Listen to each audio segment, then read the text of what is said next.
go ahead and start recording the meeting and get started. So thank you everybody for joining. Man, what a crazy last month or 6 weeks this has been since our last meeting got canceled. Who would have thought at that time that we'd be canceling school for almost a month now at this point, and I'll be working out of our homes and doing video calls like this fairly often, some of us.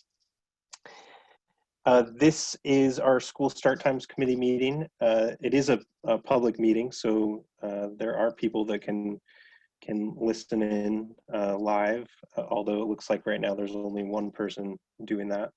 We're recording it as well, just because it's pretty easy to do, and it also makes it easier for Lynn to get the minutes later. Basically, we're picking up right where we left off, and I've sent a couple emails over the last week or so, one with all of our data from our community survey. So if you might remember at our last meeting in February, that was kind of the bulk of our time together, was reviewing the community survey questions and creating that survey together. That survey went out just after that February 19th meeting and was open for a couple of weeks. We had been scheduled to have a March meeting, and so I'd sent all that data out to review. I also had a consensus building survey that we'll look at the results of again today, but I had information to you as well to look at and help us to make.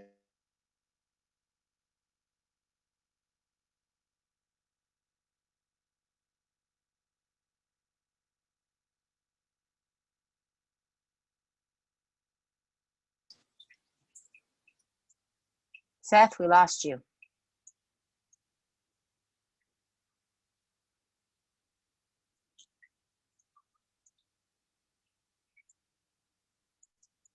Sorry about that.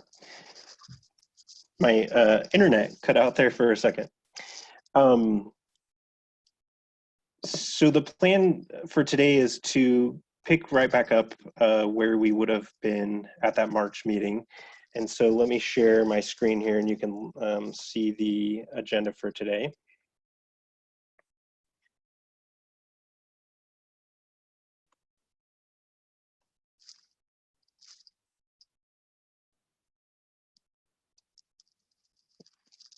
So as far as the agenda goes, we'll be talking about some nuts and bolts, which includes approving the minutes from that last meeting we did. The bulk of our meeting, I expect, will be on reviewing the community feedback survey data. I'd also like to review the consensus building survey data that we did.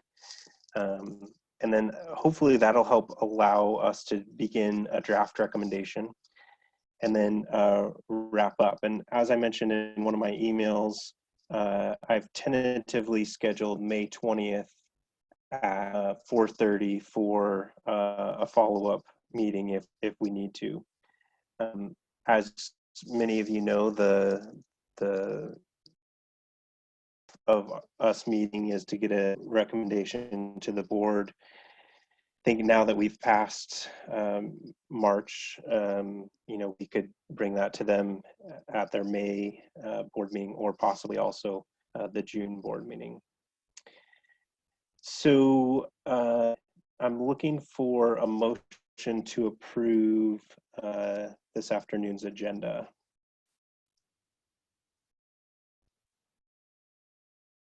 You'll just need to unmute yourself and let Lynn know who you are. All right, this is Carrie Stark. Motion to approve the agenda for today. Nancy Hart, second. Okay. So Lynn, that was a motion by Carrie and second by Nancy.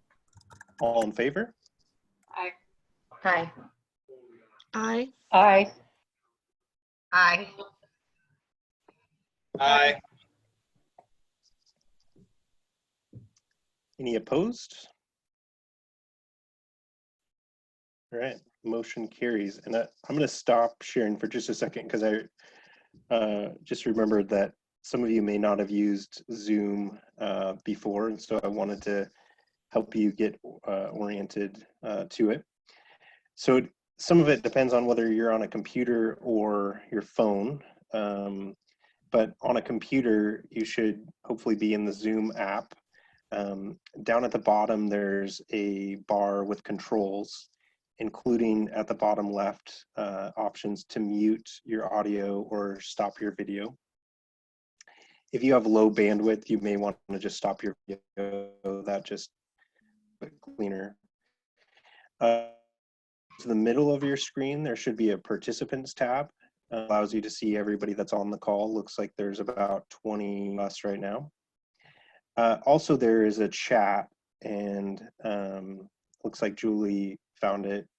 If you don't want to unmute your mic, you can also use the chat to say, you know, I or I approve, whatever there.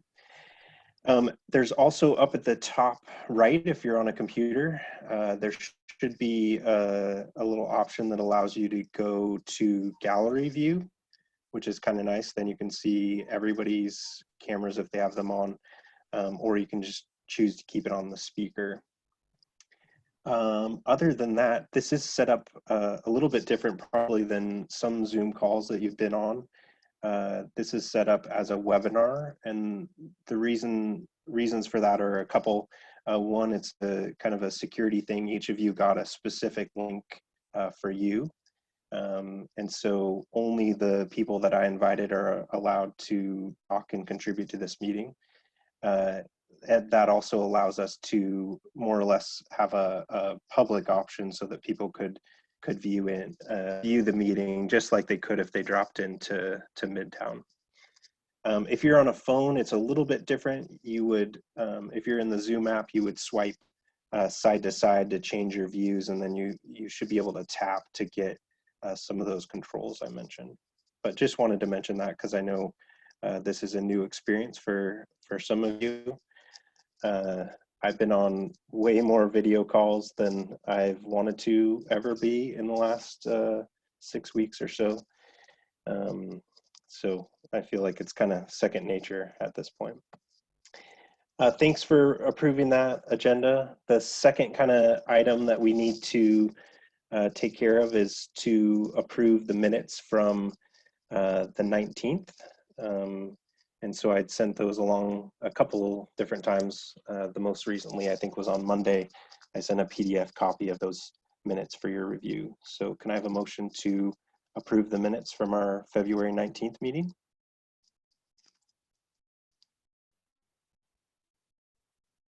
I'll motion. This is Nancy. Okay. This is Gail Mangus. I'll second. Okay, thank you. It's got a motion and a second. All in favor? Aye. Aye. Aye. Aye. Aye. All right, any opposed? Okay, motion carries. Are there any other motions for the good of the order tonight?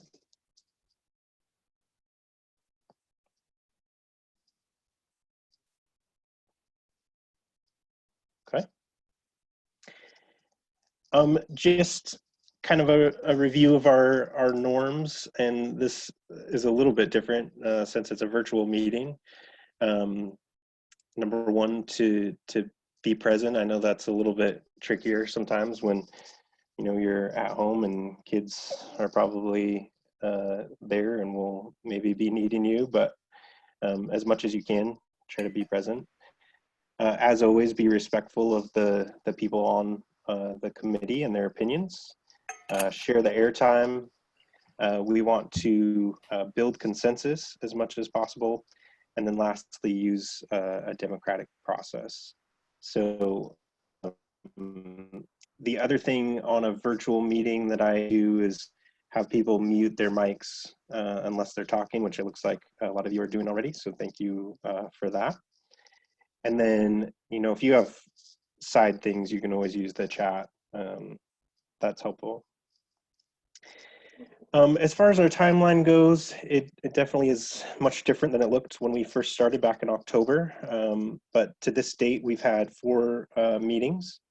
So we've met for about 6 hours total and then had some homework assignments in between. This meeting is the replacement for that March meeting that I mentioned.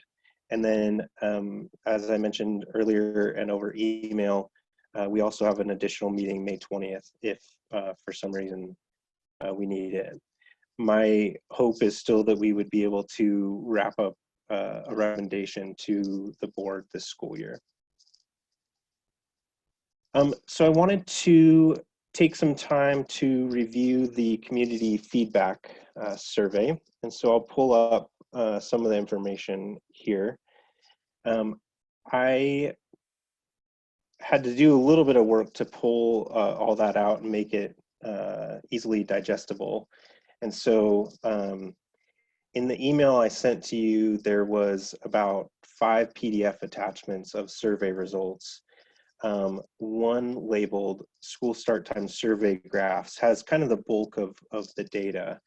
And so the other PDFs are all comments that were received. There were several questions that asked for either comments or questions that participants had. There also was some email comments we received as well. And so I put those in a separate PDF for you. So overall, it was a pretty successful survey. There was about 2,700 results, 2,747 results received.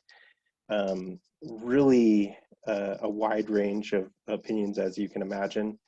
This first question was, after reviewing the summary of the research, what describes you? 81% said they understood it, and almost 12% said they disagree with those findings, and let's see, I'm trying to do the math real quick. It was about 8% said they still had more questions. As far as the breakdown between adults and students, about 1,000 responses were from students. The rest were from adults, so pretty good representation from both groups. And then if you'll remember, we had that page on student employer or service provider. About 95%, 5% or so that did say yes. There was a question about how many students are employed by those folks that answered yes to that question. It really varied widely, and there was one answer, and I'm trying to remember how many they had here. It, you know, and I can't remember. Yes, I put the average on here. So one person put 1,700, and I'm not sure who that would be, but 30% of the respondents that answered this question said they employed two students, 23% said one. So over 50% was either 2 students or 1 student. And then the average was 7.5 after you pulled out that 1,700 outlier. This question was a little bit confusing, and the question was, do you currently provide services primarily to students? I think some teachers got confused here and answered this question yes. Just judging from some of the comments and some of the numbers, it seemed like some of the staff members answered this question positively. So you've got 21% said, yes, we do provide services primarily to students. And again, there was an outlier here. So one person said 11,000 students are served. Well, that also happens to be the number of students in our district. So that's part of why I was thinking that. The average, though, was 277 students served per service provider. So you can see kind of the numbers there. Overall, there was 290 comments received to the question there about how later secondary school start times would impact the organization. And so you can see those in a separate PDF. This question was asking adults what what their role is in our schools. So about 70% were parents or guardians, 30% roughly were staff.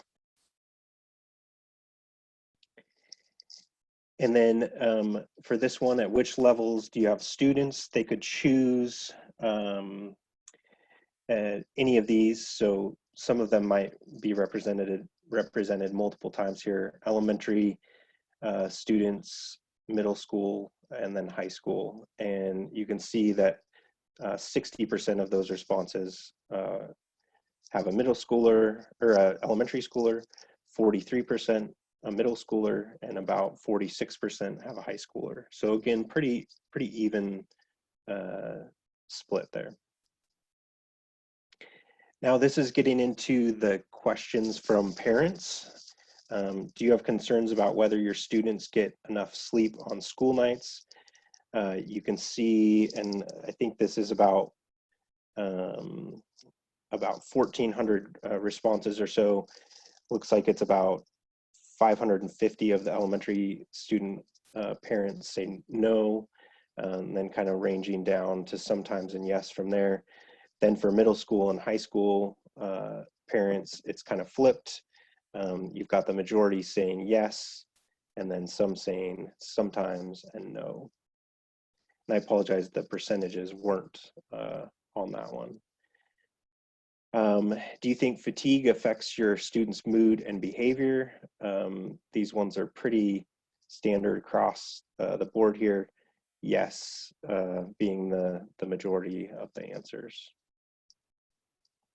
Then we get into some more logistical questions. So how do your students currently get to school in the mornings most days? For elementary students, the majority drive.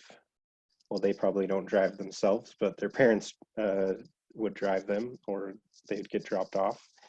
And then second most for elementary school would be taking the bus, and then last would be walking and biking. Same thing, but at a lower level for middle school students. Most of them are getting dropped off. Then about 200 say they ride the bus, and then the last one in there is walk and bike. For high school, again, same pattern. Most are driving themselves or getting dropped off, and then looks like about 150 or so riding the bus, and then the lowest for walk or bike.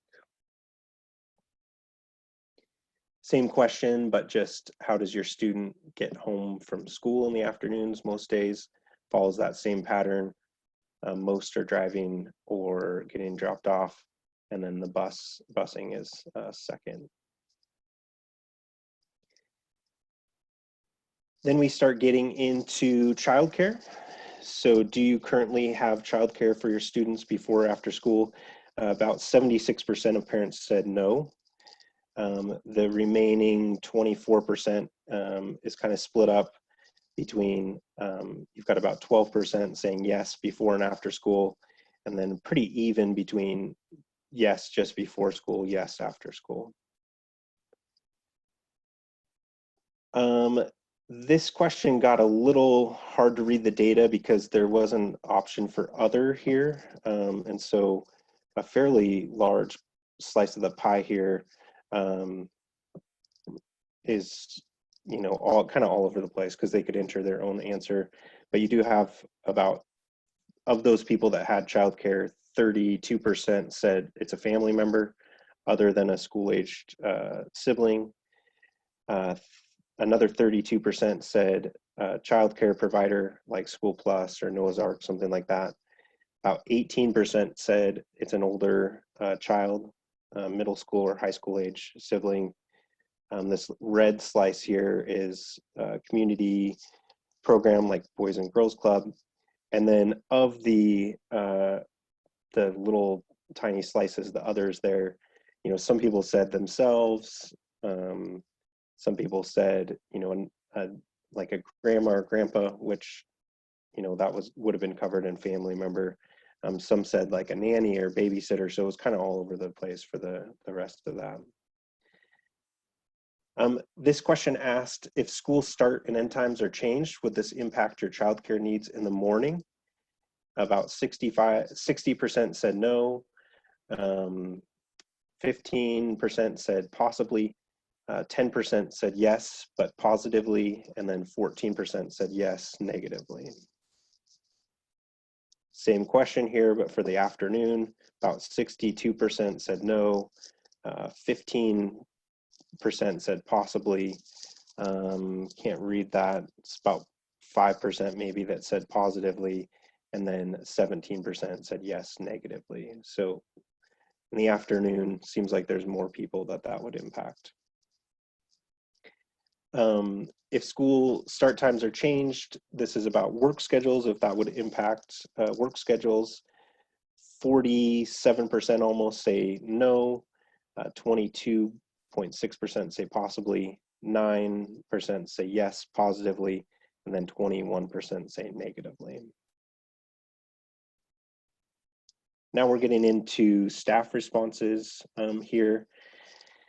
At which level do you work or volunteer? Majority of the staff responding to this were elementary school, about 44%, 27% at the high school, 20% at the middle school, and about 7% district-wide. This question asked if staff are currently involved in supervising or assisting with extracurricular activities. About 62% say no, 28, almost 29% say yes, school sponsored, and then 9% say yes, outside of school. This was one that surprised me a little bit. Would you continue to supervise or assist with sport or extracurricular activity if school got out up to an hour later? 35% say yes, 37% almost say no, and then 28% say maybe. And then of those staff members, more than half, about 53%, said they do have a student in our district, so they would also be included in the parent responses. For what school do you attend? A lot of Lake City students took the survey. About 50% of the students were from Lake City, about 28% from CHS, and then the middle schools were pretty evenly split, and then a few students from Venture. Mostly high schoolers taking it, so this is what grade students were in. 21% were 9th graders, 19% 10th graders, 22% 11th graders, 17% seniors, and then you can see the smaller slices for middle school there. So pretty evenly split across high school grades. This is asking students, do you feel that you currently get enough sleep each night? About 24% say yes, almost all the time, 37% say some of the time, and almost 40% say no, almost never. These time ones were kind of tricky, and I spent quite a bit of time trying to figure out the best way to display this data. One of the things I wanted to do was go in and see, you know, what time they were going to bed and then what time they said they were waking up, so you could see like the average number of hours of sleep they said they were getting per night, but it just ended up taking more time than I wanted, and I wasn't able to finish. So here you can see a lot of kids, 67 say they go to bed at midnight, you know, 33 say they go to bed at 1 a.m., 87 say they go to bed at 9 p.m., 84 at 9:30.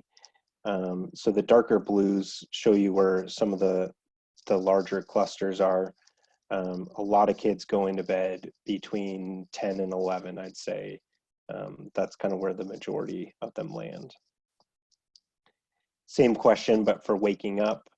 5 a.m. was a popular time. 70 kids said that. 105 said 5:30. 332 said 6 a.m. So that's kind of the most popular there. 173 said 6:30. So majority between 5:30 and 6:30 as far as when they're getting up. And then some that maybe didn't see the AM PM piece there.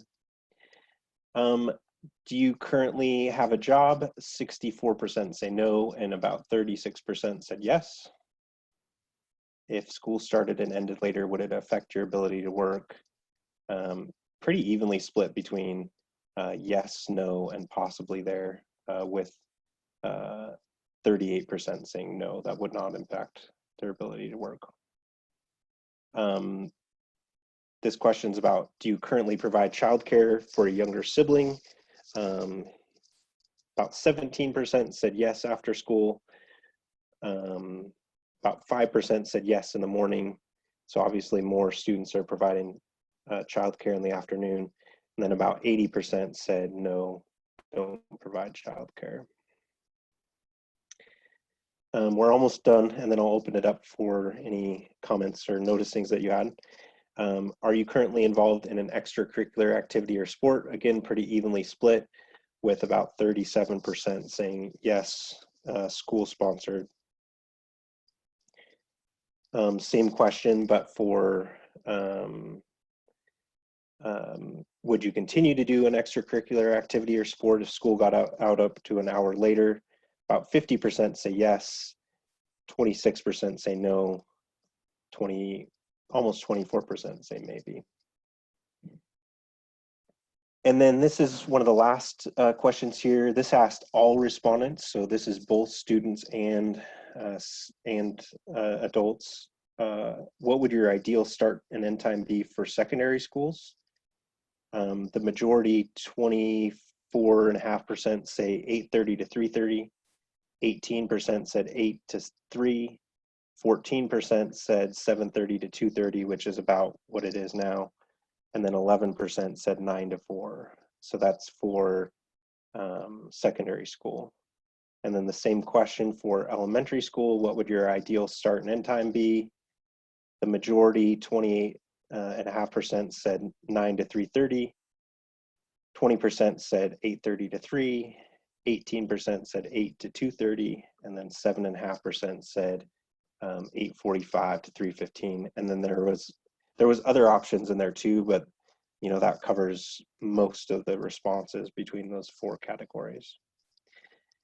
So that is the survey data, not including all the comments. I wanted to open it up for any noticings you had, you know, maybe anything you're wondering about. Just kind of wanted to give you all a chance to share things you noticed from the survey data.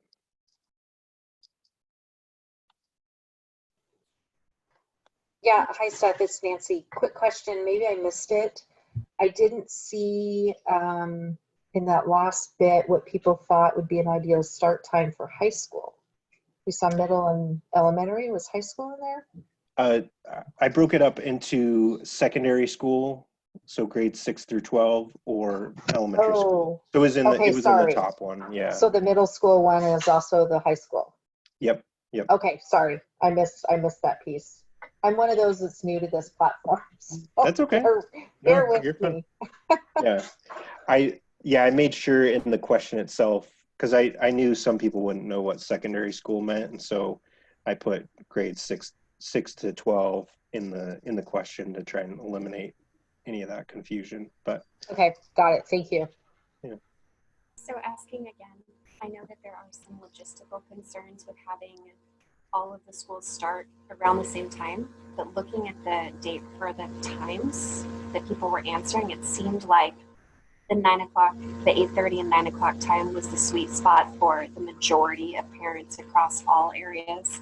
And like the overlap of childcare, is that a possibility? I think the other trend I saw was that extracurricular was definitely hands down the most affected area. But is that a possibility still to look at starting them at the same times? Well, the challenge with that is, as you guys know, is transportation. You know, starting everybody at the same time would be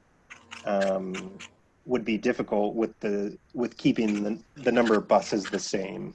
And actually, if you go back, there weren't a ton of people on the buses though from the survey responses. That seemed to be a smaller chunk of how kids are getting to school. No, buses was the majority. Besides getting dropped off, then buses was I thought the dropped off second was most. the. Okay. Dropped off was the highest, and then there was still probably over.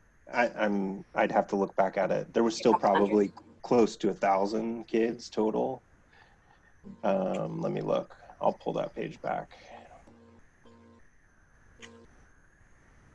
Yeah, and in any case, I mean, we know that if we were going to start all of our schools at the same time, we wouldn't have enough buses to do that. That's part of the challenge with this, and that's actually why schools ended up being started at different times, like 30, 40 years ago when they started changing start times. Part of it was to save money on transportation. So most districts went to a 2 or 3 tier transportation system so that they wouldn't have to have buses for every single student in the district, if that makes sense. So they could send the same buses out multiple times. And I know there was some questions about, the financial impact of this. If money wasn't an issue, then yes, we could start all the schools at the same time. But part of the thinking is that we want to try to minimize this from a budgetary standpoint as much as we can. And so when I saw those start times, most people taking the survey aren't going to realize any of that. And so, yes, I get that ideally it would be great to be able to start everybody at 8:30, but we know that that's not possible with some of the work we've done with transportation. So that's kind of part of what we're considering, right? Other noticings or wonderings from the data? Seth, this is Gail. Is there a problem with putting high school, middle school, and elementary school all on the same buses, having the buses have smaller routes, but within the same area? Yeah, I mean, that's something I talked to Jill Hill a little bit about, especially for some of the longer routes. That's definitely a consideration. I'll tell you just anecdotally from my own students. I have 3 elementary school age kids, and they had an issue at one point where one of the high school routes for some reason didn't have a bus, and so the high schoolers were riding with the elementary schoolers. As a parent, I did not love that, and I can tell you my kids heard some interesting things those few days that happened. So I think that's part of why we prefer not to do that, just because of the difference in maturity between high school age students and elementary school age students.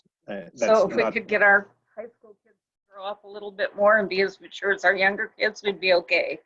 Yeah, I mean, some of it's a supervision issue. You'd probably would want more supervision on the bus if you were going to do that. I think that's partly why we tend not to do that. That's what I figured.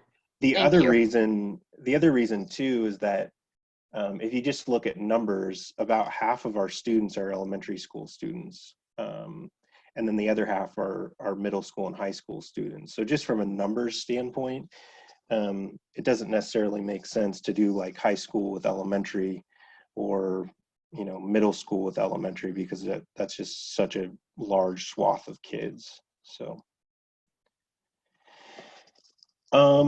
there's a couple questions in the chat I wanted to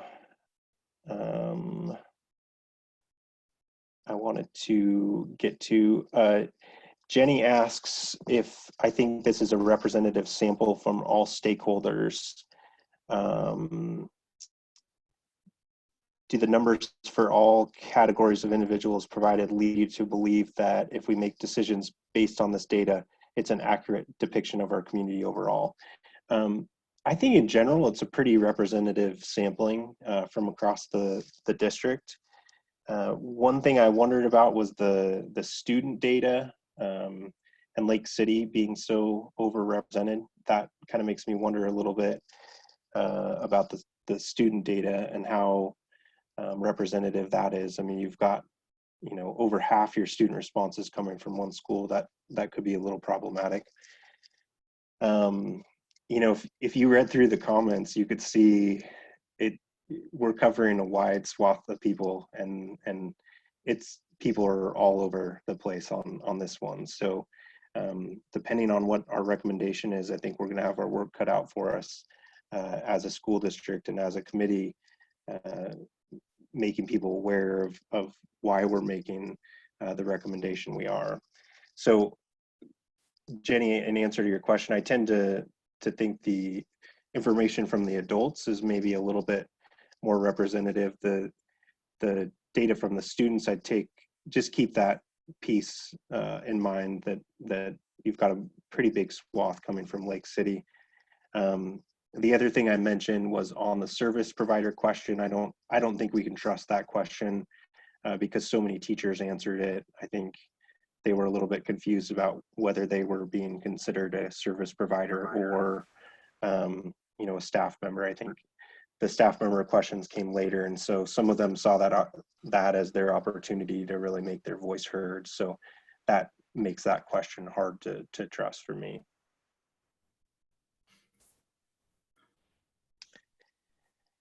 I have a question, Seth.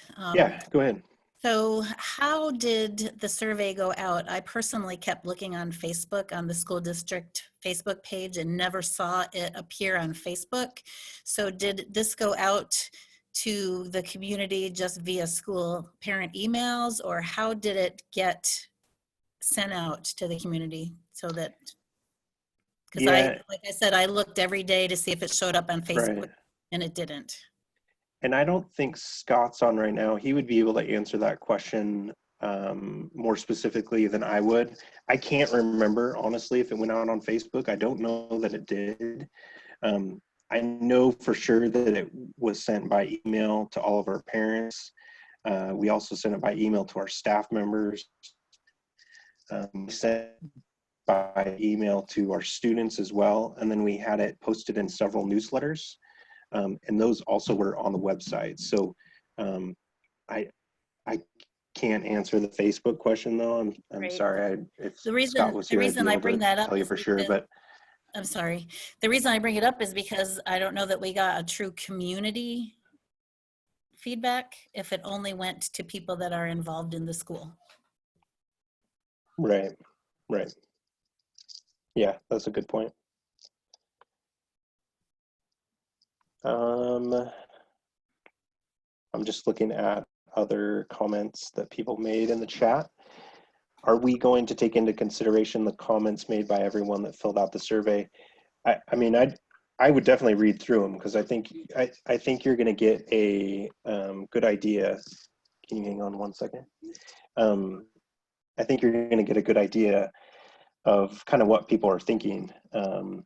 I think it's hard. There's just so many of them, and it's sort of hilarious to read through them because one, you know, right in a row, you'll get one that says, "This is a great idea. Absolutely do this now." And then the next one is saying, "No, don't do this. This is a terrible idea." So I don't know how helpful that is really. I mean, I think there's certain comments that I think are good things for us as a committee to think about. You know, certainly some of the ones around childcare and some of that to pay attention to, but you know, some of the other ones, I don't know what you can really do with them. I did try to disaggregate those comments one afternoon. All my notes are at school and I'm not allowed to leave my home. But the one that really sticks out in my mind is there was a preponderance of comments that parents would like to not have a late start Monday. There were also a few comments that said, when we have a late start Monday, my high schools aren't ready to go to school. So I think those were all affirmations for us. But I think we also might want to address the late start Monday. Yeah, Kathy, your audio is pretty quiet, but I think you're talking about late start Monday and collaboration. Yeah, I noted some of those comments as well. There was several about late start and how it would work, and I think that's definitely something we should mention. Word, and my plan was, I know that Trustee Brumley, I don't, yeah, there she is. So Trustee Brumley, Trustee Pickford have both seen this data, but the rest of the board has not yet. And so my plan was to provide all this data to them with our recommendations so they can kind of look as well. I think that's a good consideration as well. Nancy just said in the chat, and that's a good point, Nancy. The press and at least two TV stations posted stories with links to the website for the survey. There was a few community members that took it, but definitely not a high number. Yeah, both the Coeur d'Alene Press and I'm trying to remember, I think it was KXLY, as you know, were at one of our meetings, and I know interviewed some of you and myself as well. So it was kind of on the local news as well. So I think some people are aware of it. Other questions or comments about the community survey? So, do the comments, I apologize, I didn't get a chance to read the comments in advance, but do the comments explain why we were seeing some of the numbers that we were seeing about the extracurriculars? Like the number, and it was interesting too, because I felt like the staff numbers were almost identical to the student numbers. It would continue even if it moved back an hour. Yeah, So, yeah, and about the comments. yeah, that was an interesting trend, I thought, and part of why I pointed that out is because I think that would be something we would want to try to mitigate as much as possible. You know, if you've got that many staff and students saying that they wouldn't be continuing, you would want to try to figure out, you know, why that was and how we can help minimize that impact for sure. You know, specifically if you had elementary staff members that were coaching a sport at the high school or middle school, there'd have to be an accommodation that was made there. I think they already do that a little bit because, you know, if you're an elementary teacher, your school is going to get out later than the high school anyway, so you'd have to potentially leave earlier, get there later, depending on what level you were at. So just something to keep in mind as we're working through some of this stuff.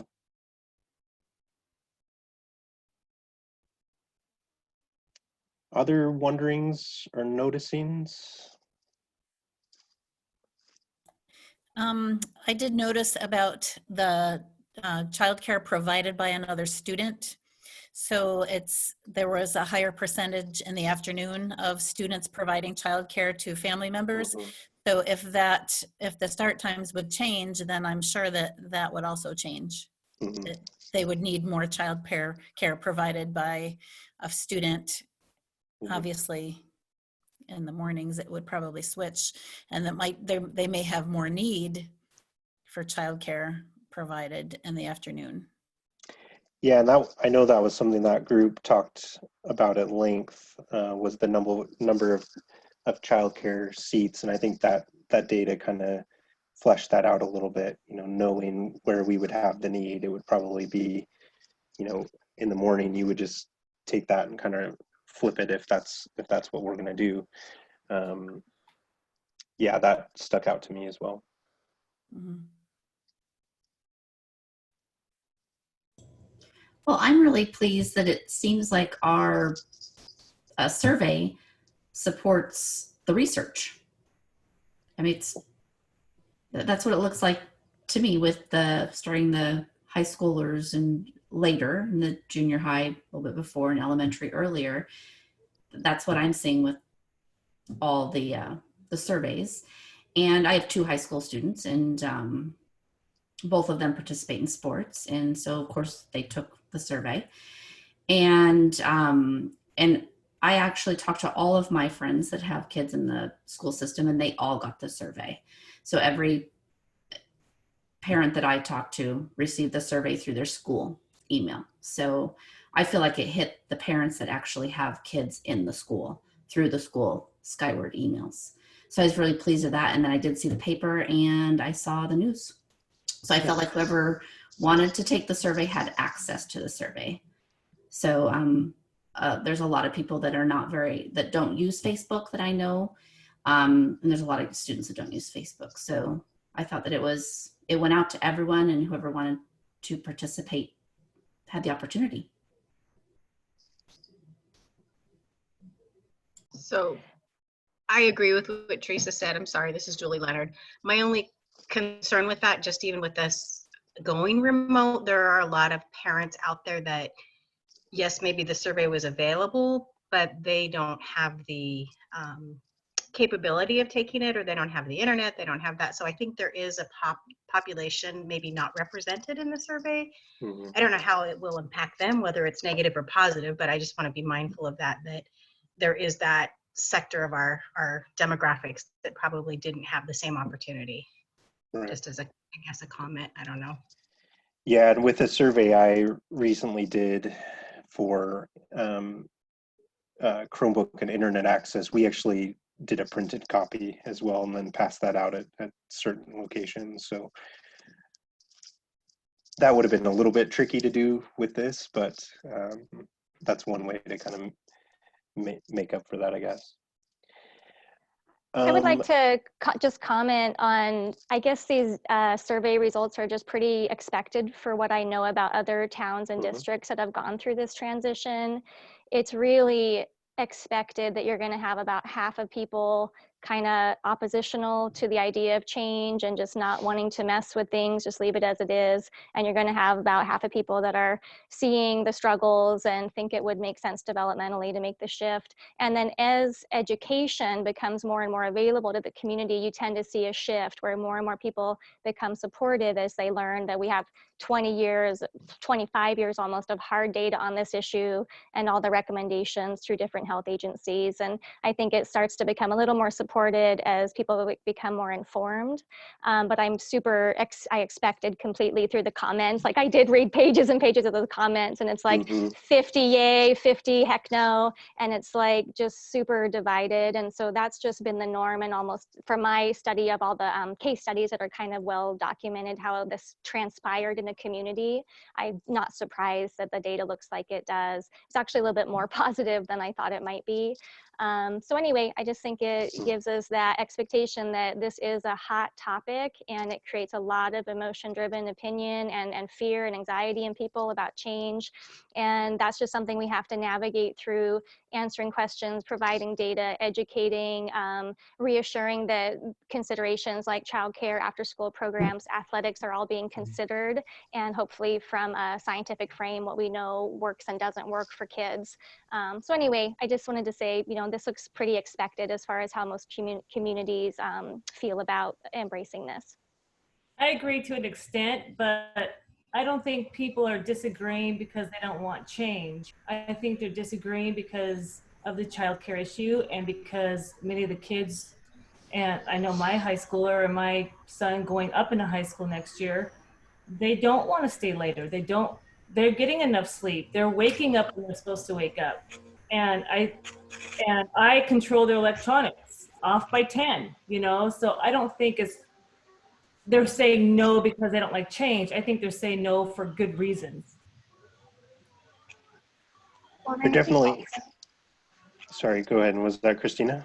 Yeah, I was going to say, I think also if we do make the recommendation to flip them, and if we can make that recommendation soon, I think that would help, because then that gives people 6 months, 9 months, a year to figure out how it's going to look for them.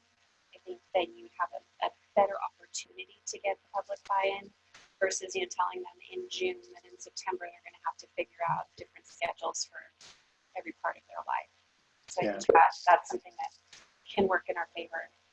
And I think that's also been supported, that when communities try to push this through and it's not really well strategically implemented, that's when we've had some communities struggle through the transition, or at least one community in Massachusetts reversed a decision after a year of chaos. So I think this is a huge shift, and it takes a lot of outreach and a lot of strategic planning and possibly fundraising depending on busing decisions. And so yeah, it has to be a slow and steady.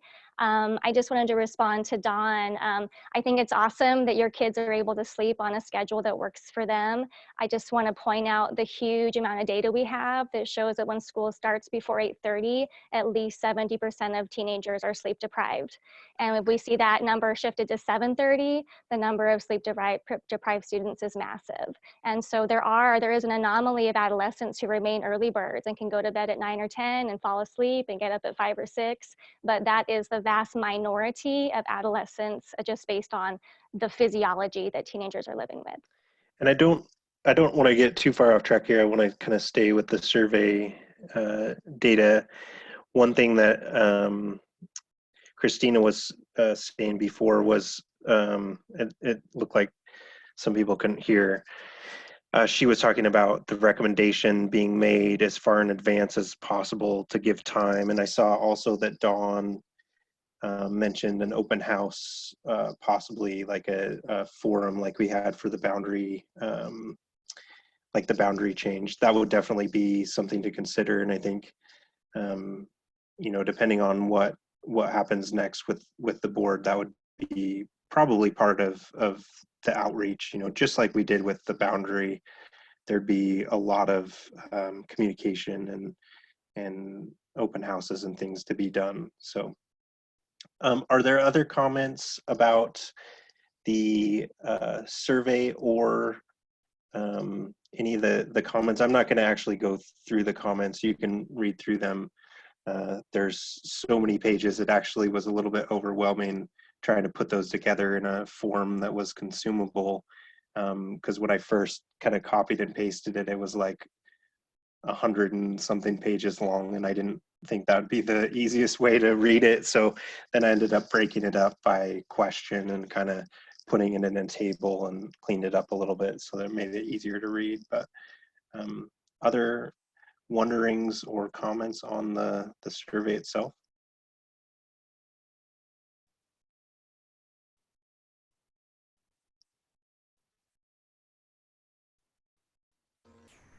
I thought some of the questions like, does fatigue affects mood? I mean, everyone knows that it affects the mood. I think it didn't show that all of our kids are fatigued.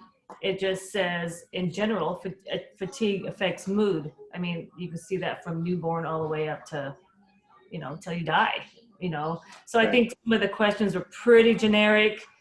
It didn't really show that it could go there for the time change or against the time change. Thanks. Yeah, and we weren't necessarily looking for or against. I think in general, I was trying to avoid that as much as possible. I was more wanting hard data on some specific impacts, but I would agree that question could have been worded better, for sure. Just reading through the comments, making sure there was nothing there that we needed to cover.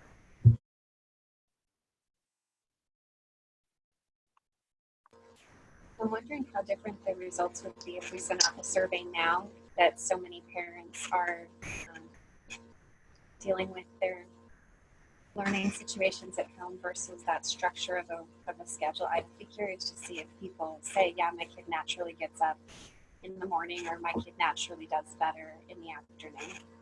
Yeah. So Christina was just saying it'd be interesting to send the survey out again now that students have been home and are kind of getting up and getting started, at different times. Not everybody's probably having their students get up at the same time as they were when school was in session. So pretty interesting. I had that thought too, actually. I think parents are just going to say, take them. I don't even care what time they get up. Just get them out of my house. Some might. You might be right. So I wanted to move on to our consensus building survey that we did a couple meetings ago. And I had asked, I'd asked a question of our committee. I'd asked a couple of things. So one, I asked kind of on a scale, whether CDA schools should move secondary start times later. And it was on a scale of 1 to 5, 1 being strongly disagree, 3 being neutral, and 5 being strongly agree. And so you can see that we have some consensus here on the strongly agree side that we should move secondary start times later. About 15 members of the committee are there. We also have some strongly disagree, and then a couple people in the middle as well. And so the second part of that survey was asking for, what information do you need to help you make a recommendation to the board? And so there was some pretty specific questions here. Some that unfortunately I can't answer. I mean, some of it's going to depend on how we do this as a school district. Transportation issues came up a couple different times, and I've kind of spoken to that a little bit. The impact of childcare, I think, is definitely one. And I would recommend that, whatever the recommendation from this committee is, that we mention some of these specific impacts in our recommendations, so the board knows that those will need to be mitigated as we work on moving forward. I think there was a few comments about next year, and I think, at this point, there's no way that as a district we could do this for next school year. Some people have already mentioned some of that, and I think that was part of the reason why we were trying to get it to the March board meeting. Dr. Cook had said, anything that's going to affect next school year, those decisions need to be made in March. Otherwise, we're going to need to wait to the next school year, because it's just not enough time to really do everything well that needs to be done. Whether that's communicating with families or making changes to transportation. I mean, even if you were to need to get another bus or two, all that stuff's going to take time, and so we need as much time as possible. And several people mentioned that here in their comments. Couple comments on kind of electronics and some of that that aspect of it, saying they don't think it'll make a difference because of the electronic use. And I'm trying to see if there's any other questions. Logistically, how will it all work? Is there additional cost to the district to make the change? Making the answering the questions about the budget are really difficult. If we did a flip and didn't change anything, didn't add any buses, the cost is going to be pretty minimal. If we tried to start everything at the same time, and maybe we added some childcare programs to help out and mitigate some of those, there might be a cost to those. If it was adding to School Plus and the demand became greater, that might actually be able to pay for itself in the end. So it's really hard to answer those without knowing what the recommendation is going to be and what, if anything, the district's going to do to try to mitigate some of those. So I'm sorry if that feels like a little bit of a cop-out. I mean, the goal here, remember, is to make it as neutral to the budget as possible. I think that's probably more important now than ever. But that definitely is a hard one to answer without knowing everything that we're going to be doing to mitigate some of the issues. As kind of our next step, I wanted to do another survey here. Sorry. Just grabbing the link. So to try and help us develop a recommendation to the board, I'm putting a link to a quick survey in the form. If all of you would grab that out of the chat, and sorry, I just sent it to Julie. Let me send it to everybody.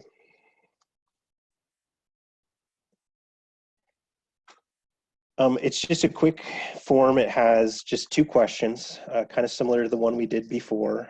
I just put the link in the chat. Jim, I will send it to you separately, and maybe I'll just send it to everybody via email as well. There's 3 questions. One is, are you ready to make a recommendation to the board now? 2, which option are you most in favor of recommending? And then 3, what timing would you be in favor of? So go ahead and take a second to take that survey, and that'll kind of guide our next step with drafting a recommendation. Did you say you were sending it to our emails as well? Yeah, I'll send it to email right now as well. Yeah, I think for me, technically, that would be easier. Okay, I put it in the chat, and then I will send it to you right now.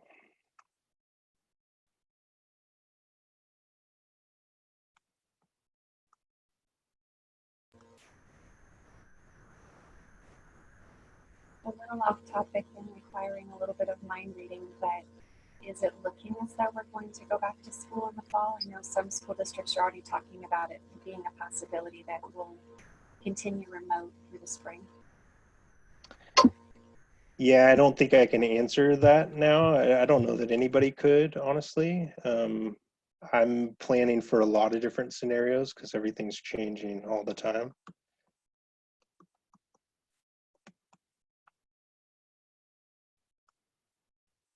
Okay, I just emailed that to you, Anne.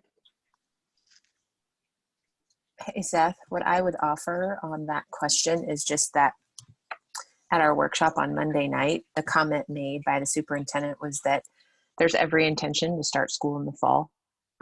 There is a contingency plan being developed, though, in the event that we couldn't. So that's where it stands. Yep. Thanks, Jen.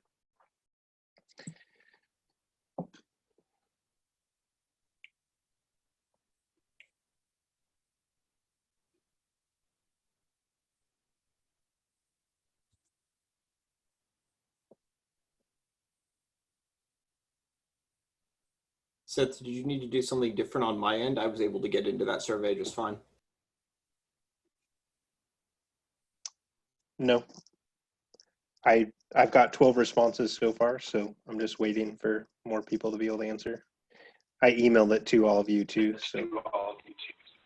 Seth, sorry, I know my internet connection is spotty, so I wrote in the comments. Can you remind us what the flip would be again?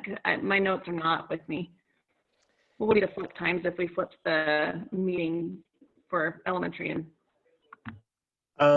I can share what we talked about. It could be subject to change, of course. We could do it a couple different ways, and that's one of the conversations I've been having with transportation is how close can we get elementary and middle school together, so that we could maybe not have to start elementary as early. And so, sorry, I was just pulling that up on my screen here. For the flip, the time that we put in the springboards was elementary at 7:50 and high school at 9. I think Jill said she needed about an hour transition, so you could potentially get those a little bit closer together. And I think some of that would kind of be to be determined as we go along. We're up to 17 responses on the survey, and Julie,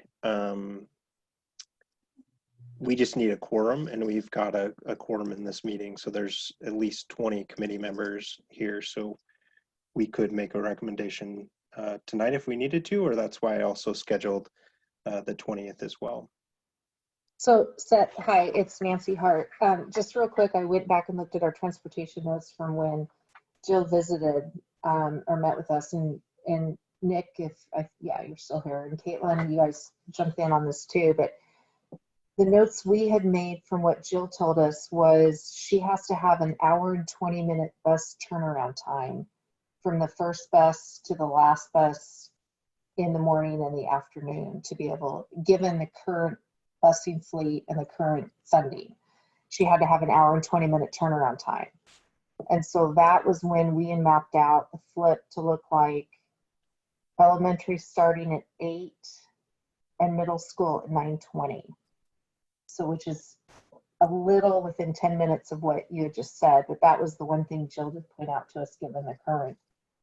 Yeah, and I've continued to talk to her about some of those. I mean, there's a lot of kind of creative ideas that we've tossed around. You know, we're a really big district in terms of the geographic area that we cover, and so some of you know, we go really far to the south, and you know, really far to the east.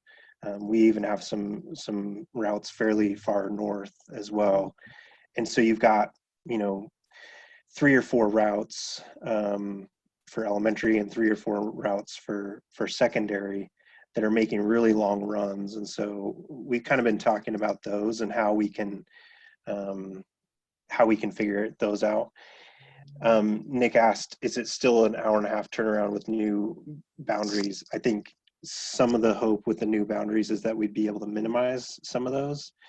But even with new boundaries, it's going to take a little while to flesh some of that out. And I'll tell you, you know, with new boundaries, there's actually going to be more transportation happening in our district this next year than there was even this year, because it's going to take a while for us to transition to the new boundaries. You know, at the high school level, they're phasing it in, starting with freshmen, and so it'll be a few years before those are kind of fully fleshed out. So all that's going to need to be taken into consideration as well. I'd say transportation, as you all know, is one of the kind of biggest issues here, at least from a cost perspective. So let me share what we've got as far as results from that survey. So I think everybody has filled it out. We've got 21 responses. 18 of you say that you're ready to make a recommendation to the board. So there's a few folks, 3 that say they're not. Of that group, 52% is recommending the flips secondary and elementary times. 6 are saying leave everything as is. 3 people are saying move everything a half an hour later, and then 1 person says move everything 1 hour later. As far as timing goes, the majority say the 2021-2022 school year. 6 say whenever the impacts can be minimized. 4 say leave to the board and administration, and 1 says not applicable. So to me, this means that the majority is in favor of recommending the flipped start time in the 2021-22 school year. This is kind of just to get the conversation started here. So I'm open to any motions that people want to make, or if there's any discussion that you want to have around these results. So I voted for the flip, so I'm not trying to talk us out of the flip. And technically 52% is a majority, but that's not really a very strong majority.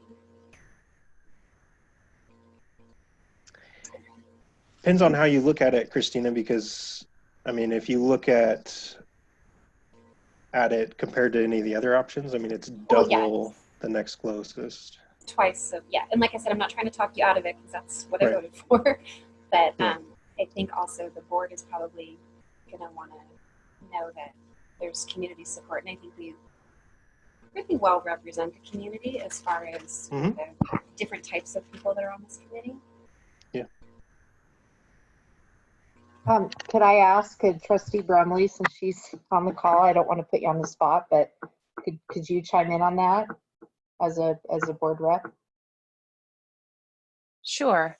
What I would say is I think it's good to have some sense of what the committee was looking at in terms of start times, but I also think the way I look at that data and what I think can be a recommendation is that generally speaking, the committee wants the board to move forward with moving back secondary start times and offering that the majority felt a flip, but that there was a minority that felt a different type of arrangement could accomplish that is an acceptable way to approach the board with it from my perspective. And again, I'm one of 5, but that's how I see it. Yeah, and thanks for bringing up a minority recommendation. So that could be part of this process too. If if a handful of you want to write a minority recommendation that says, we think it needs to everything needs to just be moved a half an hour later, or we should leave it as is. That can be that minority recommendation as well. I had just kind of a question for the group. So it looks like the majority, or maybe not a majority, but most people on that third question would suggest putting this into place for the next school year. Would anyone's votes on that question have been changed if there was an option for like the 2022 to 2023 school year, given kind of all the chaos that's going on right now? This is Nancy Jones. I think that's an interesting question, because as I was looking through this, I just wonder, I'm one of the people that said I support the flip, and I would love to do it sooner rather than later. But I also thought, to me, there are two sides of this. Number one, with the kids being out for so long, when we get to fall, is that a good time to throw a major change? Or is that a really bad time to throw a major change? It just seems a little rushed. Well, it's the 2021 to 2022 school year, so it wouldn't be the school year starting this fall. It would be the school year a year from now. Okay, I see what you're saying. Gotcha. Okay. Yep, I read that wrong. Thank you. Yeah, and I had next school year on here originally because our last meeting was going to be in March, but I actually removed that as an option because I think you're right. With everything going on right now, there's just no way that's possible. And so, I wanted to still give you some flexibility in having a couple different options there, but I don't think next year is a viable option. Were they still considering doing the bell schedule change, not this year, but the following year as well? Yeah, so that's another kind of component. Sorry, Jen. That's okay. She jumped in with the question before I was actually going to offer that and say, those are 2 really big agenda items for the board, and we do kind of want to run them together as far as I understand the sentiment. And so it's not a bad thing to certainly not push it for this upcoming fall. And as those decisions are being made on the bell schedule change, this too would be something. So we'll have a COVID adjustment, we'll have a boundary adjustment, and then we'll have a school bell schedule and start time adjustment potentially. Right.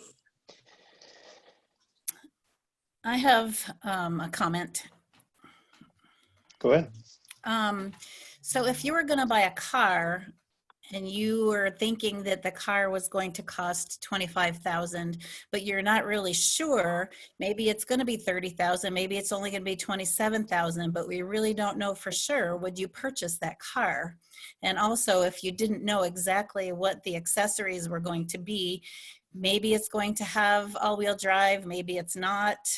I mean, I'm a concrete kind of a person, and I need to know all of the ins and outs of everything before I'm going to make that purchase, which to me, this is the same kind of analogy. If you're going to make a purchase, you have to know all of what you're going to get, all of the details, all of the cost, everything. I don't know how we can make those kind of decisions for that many people that are going to be affected without having all of that information. Yeah, just I think that's a good point, and a couple reminders. One, that's definitely part of the board's role, is to consider that when making a recommendation like that or making a change like that. This is ultimately is their decision. The other piece is that we could make that as part of the recommendation. You could say, we want to recommend flipping elementary and secondary start times and keeping costs as close to zero as possible, something like that. And I'll just comment on just what we know about, again, other districts that have done this over the last 20 years, is that if busing can remain, if we can maintain the same number of buses, it's very, very unlikely to have additional cost.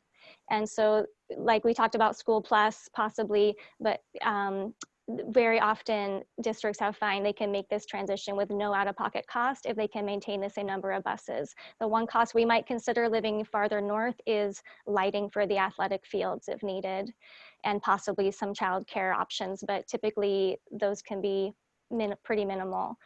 I did just want to respond to the chat comment about a half an hour pushback. I just feel like my role here is just to educate. I'm just kind of the voice of what's the data show. I don't really want to be a strong influence in where this goes. I just want to educate.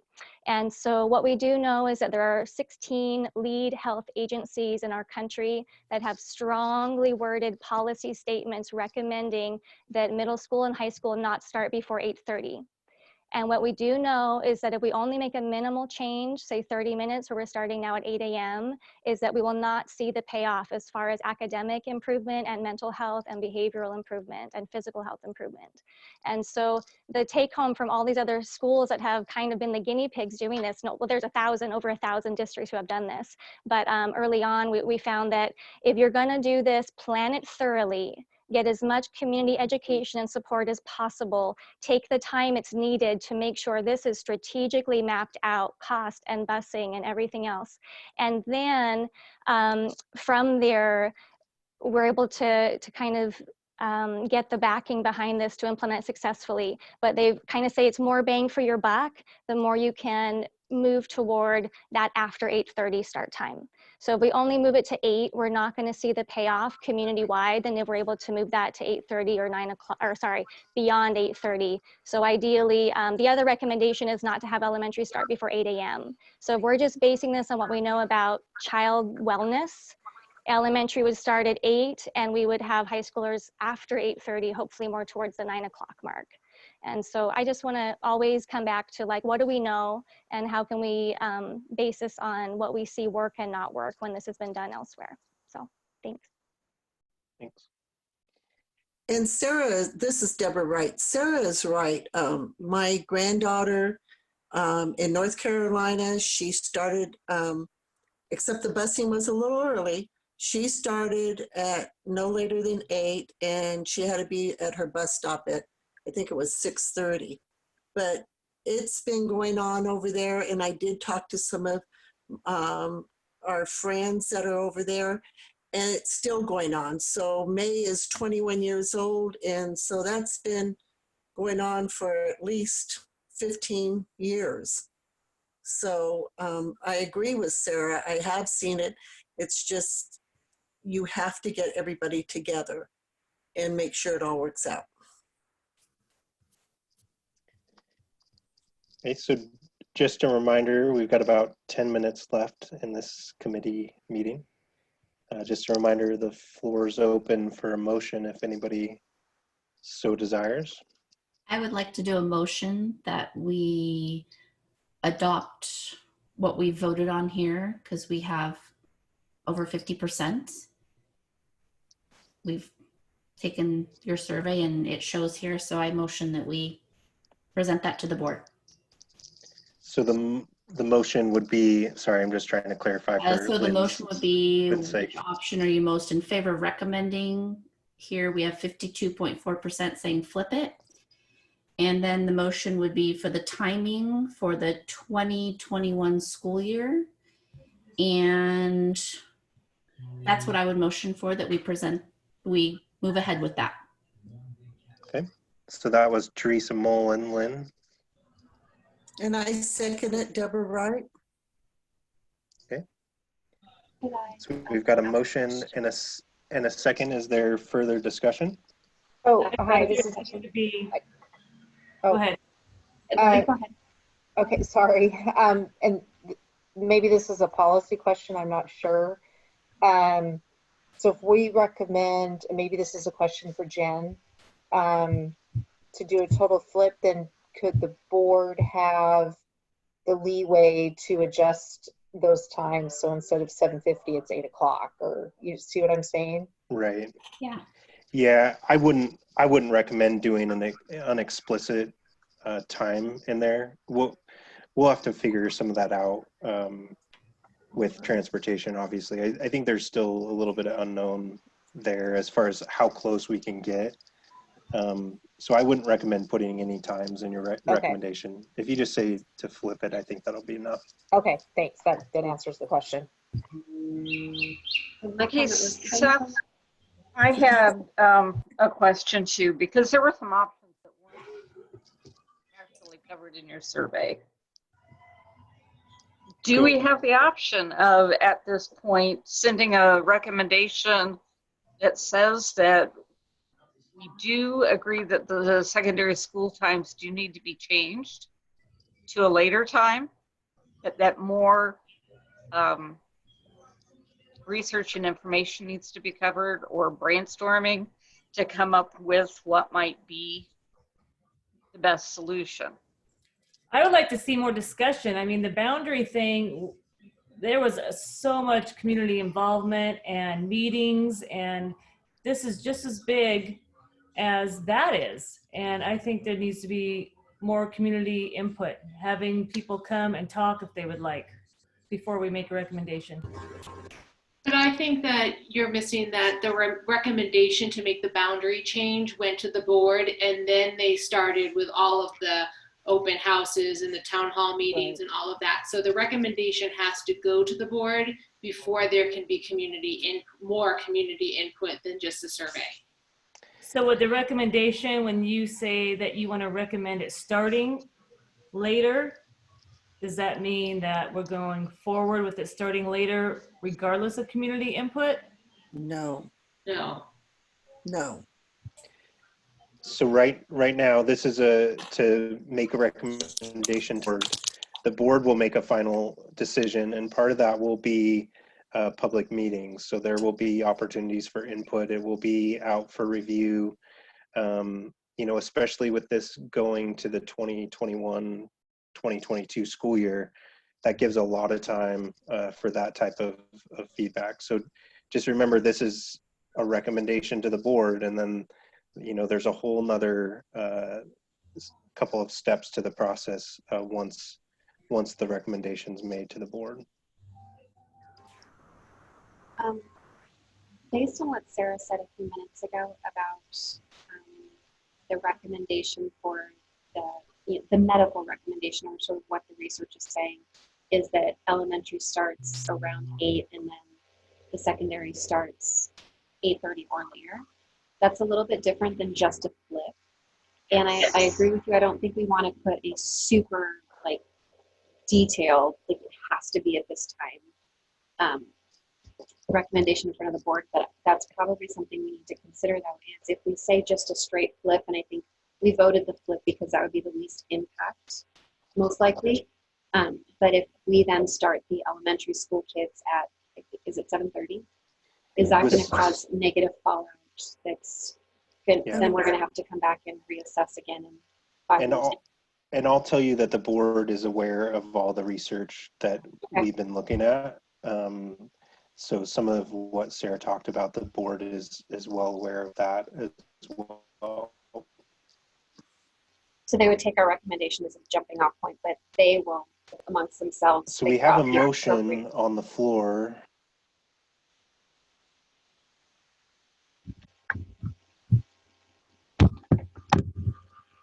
Yeah, you were breaking up a little bit for me, but yeah, I think this is a jumping off point for the board.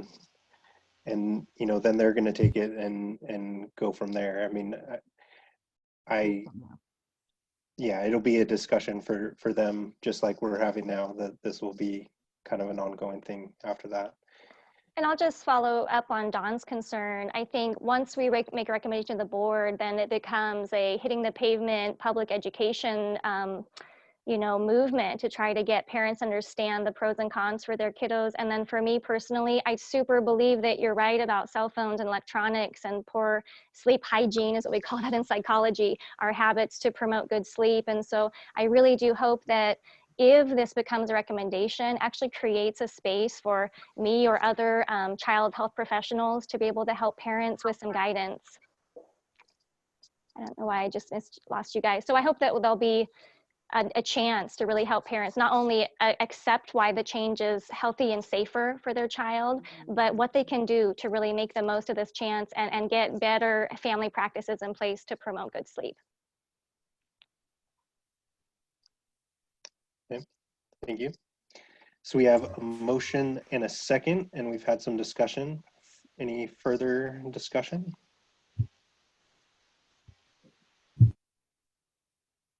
Yes, Seth. This is I'm looking on policy, or looking for the how to do this here, about putting out a second motion. Do we have to vote on this one and vote it down first before a second motion comes up? Yes, Lynn would be able to tell us that too. It sounds like you're considering an alternate motion though. Yes. Yeah, so let's consider the motion that we have at hand, and then depending on what happens with that, then you could offer an alternate motion. The person that made the original motion also could amend it as well if there's something that, you know, some language maybe that you think we ought to consider in this motion.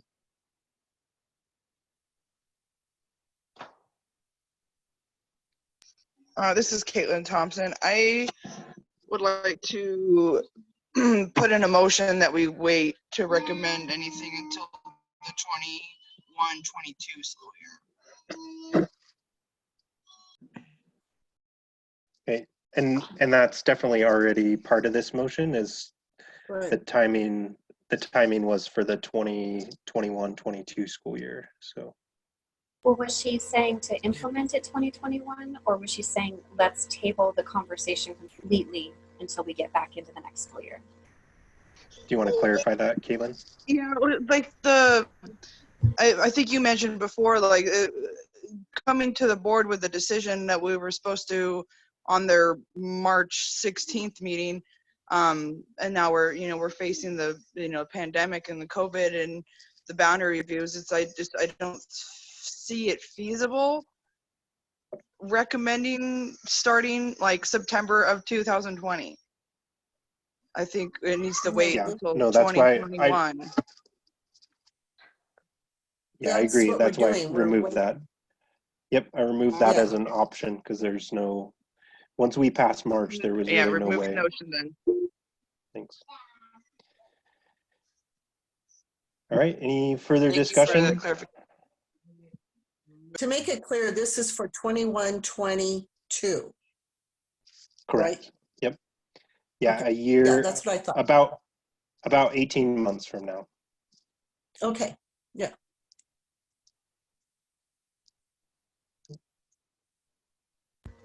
So the motion on the table is to make the recommendation to flip elementary and secondary effective 18 months from now in the 2021 and 2022 school year. Is that the correct current motion?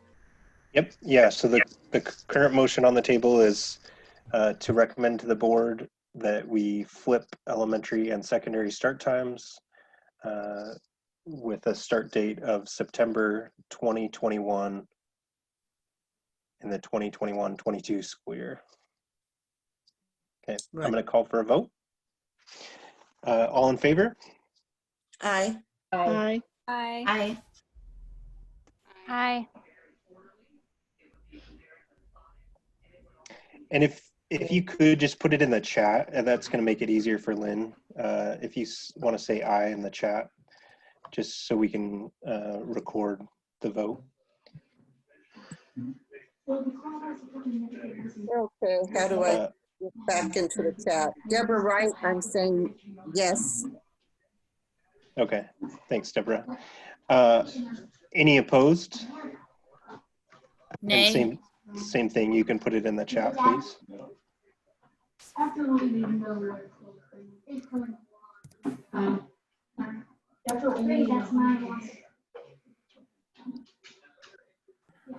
And Lynn, I don't know if you can you see the chat and give us a quick tally?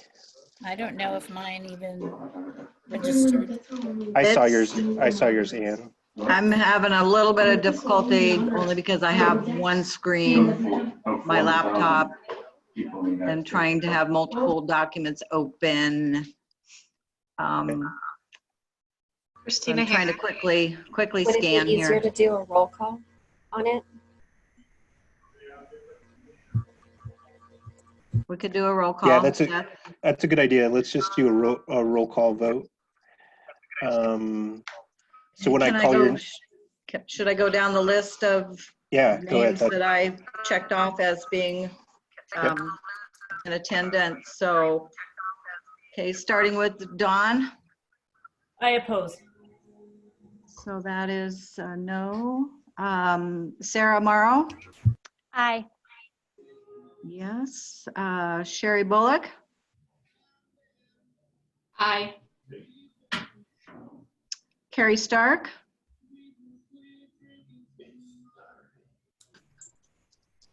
Looks like she dropped off. Did Carrie drop off? Okay. Nancy Hart. Aye. Nancy Jones. Aye. Gail Mangus.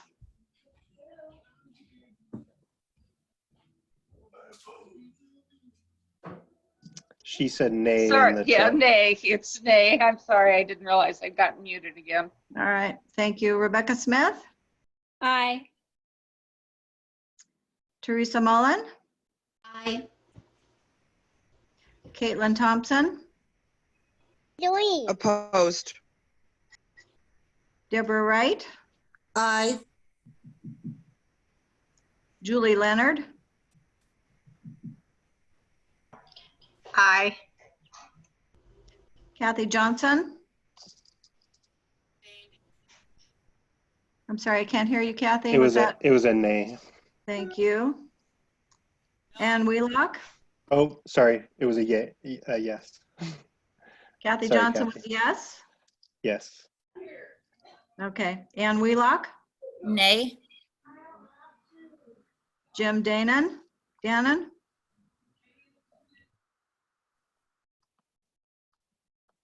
Did Jim drop off? No, he's on still. Okay. He said aye in the chat. Thank you. Jim Winger.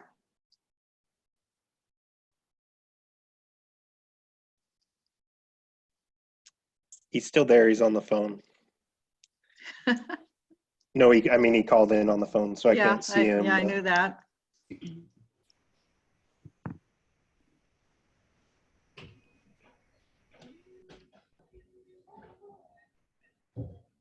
Maybe skip him for now. Skip him for now. Nick Lilliquist. Nay. Jen Kelly. Nay. Did I miss anyone? Seth, Jim just texted me and asked if you can unmute him. Oh, sorry. Callie, Sorry. you're missing my nose. Sorry, Winger. I got you now. All right. Nay. Okay. Thank you. All right. Christina Harris. Thank you. Did I miss anybody? Christina Harris. Christina Harris, what's your vote? Aye. Okay. Did I miss anyone else? Jenny Nelson. Aye. Jenny Nelson. What was Thank your you. vote? What was She's- Jenny's vote? Yes. Okay. Thank you. Seth Brett Depude for a nay. Brett is a no. Thank you. Is that everybody? I think so.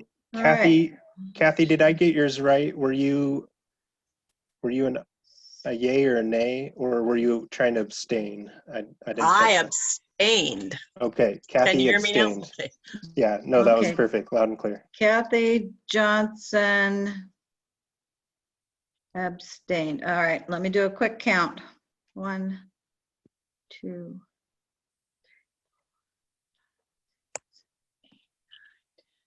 I have 11 yes votes.